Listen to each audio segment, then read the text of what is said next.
Assalamualaikum warahmatullahi wabarakatuh. Perkenalkan, nama saya Muhammad Andika, salah satu mahasiswa dari Universitas Muhammadiyah Bandung.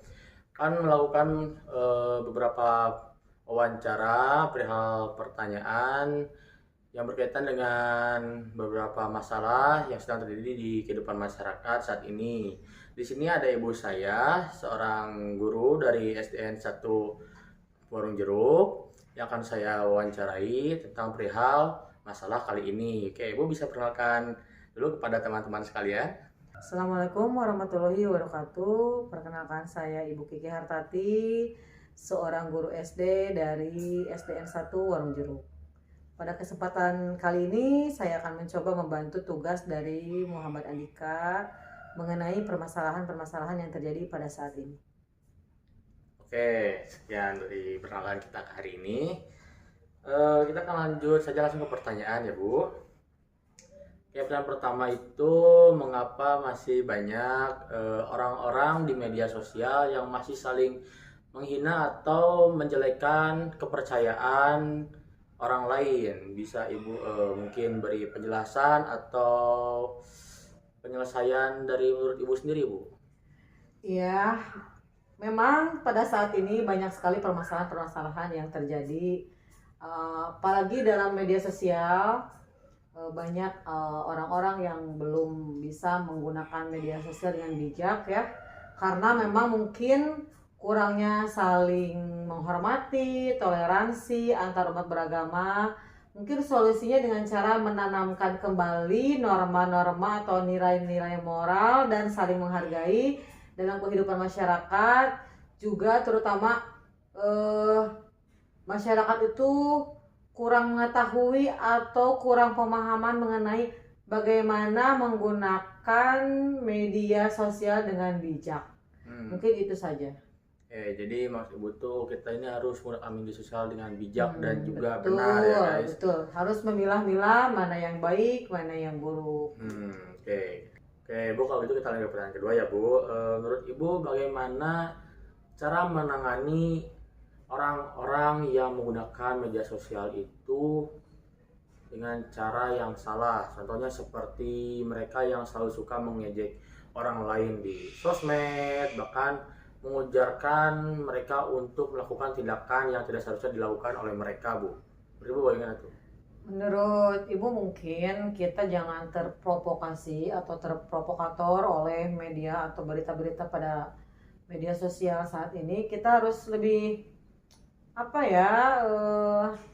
lebih bijaksana, lebih memilih-milih berita, jangan terbawa emosi dengan berita-berita pada saat ini.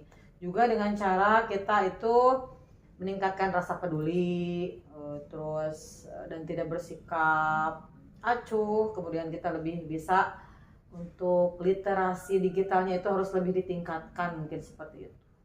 Begitu ya Bu. Oke, langsung aja ke pertanyaan ketiga. Menurut Ibu, apa yang menjadi penyebab masyarakat sering terpecah karena perbedaan suku, agama, atau pandangan politik saat ini? Menurut Ibu bagaimana cara mengatasinya, Bu? Karena mungkin kurangnya rasa persatuan dan mudah terpengaruh oleh informasi pada saat ini. Kemudian cara mengatasinya adalah dengan menumbuhkan semangat kebersamaan ya. Terus juga menghargai perbedaan, serta mengutamakan kepentingan bangsa di atas kepentingan pribadi atau golongan, mungkin itu. Gitu ya Bu. Jadi kita itu harus saling peduli satu sama lain ya. Oke, kalau gitu Bu, ini masih ada dua pertanyaan lagi ya Bu yang tersisa Bu. Selanjutnya ke pertanyaan selanjutnya. Mengapa saat itu masih ada sebagian masyarakat yang masih sulit menerima hasil atau keputusan bersama, contohnya seperti voting dari pemilihan presiden tahun lalu, Bu? Ya, mungkin banyak sekali masyarakat pada saat ini egois gitu mungkin ya, egois, mementingkan diri sendiri, kemudian rendahnya kesadaran untuk bermusyawarah, kemudian rendahnya juga mereka itu menerima pendapat dari orang lain.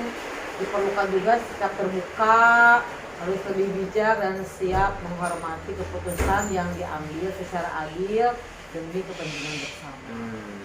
Jadi begitu ya Bu. Oke. Pertanyaan terakhir ya Bu. Saat ini tuh masih banyak ketimpangan dari ekonomi dan juga kesejahteraan sosial antara masyarakat kota dan desa di Indonesia. Apakah menurut Ibu tuh ada pendapat dari Ibu sendiri gitu tentang masalah ini Bu?